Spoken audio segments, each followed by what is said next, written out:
More than 1,000 communist dead are reported in new, large-scale fighting in South Vietnam. U.S. losses are said to be at least 100 dead. Communists started mass.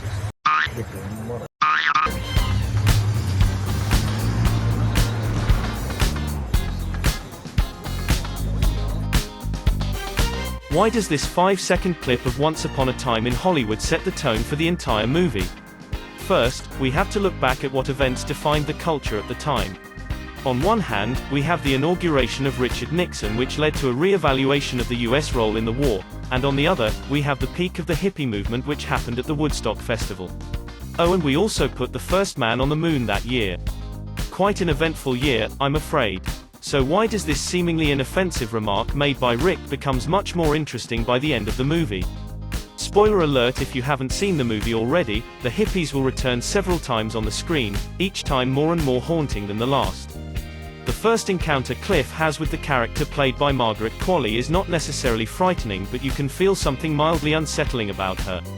Later on, when Cliff finally arrives at the Span Ranch, we sense an eerie atmosphere prompted by the weird silence of all the residents and Cliff's concern about the absence of George Span, the owner of the ranch, during the times Cliff shot movies on the premises.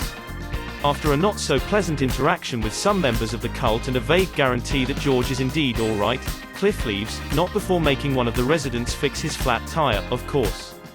The last and the most disturbing appearance of the hippies happens in Rick's Hollywood Hills home, a series of events that starts with an almost comedic interaction between the Western movie star and the amateur assailants-to-be. You can clearly tell they are both scared and in awe of seeing such a big star of those times.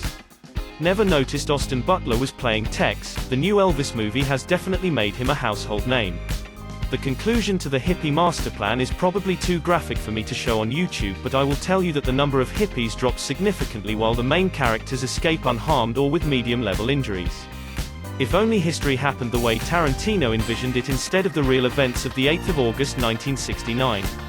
We can only hope Margot Robbie's portrayal of Sharon Tate was up to par with her legacy and that it will make people remember the joy she brought to millions of moviegoers instead of the tragedy that happened on that fateful day. For more videos that make you think, subscribe to the channel and visit robotic.com.